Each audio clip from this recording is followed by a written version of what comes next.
হাজার বছরের জীবন, তারপর নিজেই নিজেকে আগুনে পুড়িয়ে ছাই করে দেয়া, আর সেই ছাই থেকে আরও শক্তিশালী জীবনের জন্ম।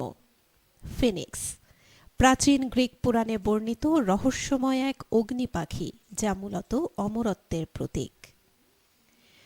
পুরাণ অনুযায়ী এই পাখি বেঁচে থাকে হাজার বছর ধরে।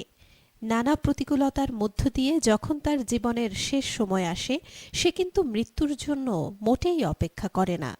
সে জানে দুর্বল শরীর নিয়ে সে আর চলতে পারবে না, তাই নিজেই তৈরি করে নিজের মৃত্যুশয্যা। আগুন ধরিয়ে দেয় সে শয্যায়, আর সেই আগুনে দেয় আত্মাহুতি। কিন্তু অদ্ভুত বিষয় হলো, সেই ছাইয়ের স্তূপ থেকেই জন্ম নেয় আরও শক্তিশালী নতুন এক ফিনিক্স। এই আত্মাহুতি ফিনিক্সের কাছে পরাজয় নয়, বরং নতুন জীবনের অনিবার্য সূচনা। ফিনিক্সের এই জীবনচক্র মানবজাতির জন্য এক শক্তিশালী শিক্ষা। হতাশাজনক পরিস্থিতিতে ফিনিক্স আমাদের তিনটি শিক্ষা দেয়। ফিনিক্সের সবচেয়ে বড় শিক্ষা হলো, আপনি যতবারই ভেঙে পড়ুন না কেন, ততবারই উঠে দাঁড়াতে পারেন।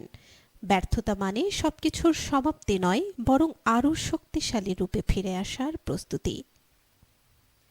ফিনিক্স আমাদের দেয় পরিবর্তনের সাহস। জীবনের ব্যর্থ সম্পর্ক, পুরনো অভ্যাস, কাজ না করা চিন্তা ভাবনাগুলোকে ফিনিক্স পাখির মতো পুড়িয়ে ফেলুন। নতুন কিছু শুরু করতে হলে পুরনো অস্তিত্বকে ত্যাগ করার সাহস দেখাতে হবে। যখন চরম হতাশা আর অন্ধকারের মধ্যে আপনি কেবল স্বপ্ন পোড়ার ছাই দেখতে পান, ফিনিক্স মনে করিয়ে দেয় ছাইয়ের ভেতরেই লুকিয়ে আছে নতুন জীবনের বীজ। তাই হয়তো কবি বলেছেন, যেখানে দেখিবে ছাই উড়াইয়া দেখো তাই, পাইলেও পাইতে পারো অমূল্য রতন।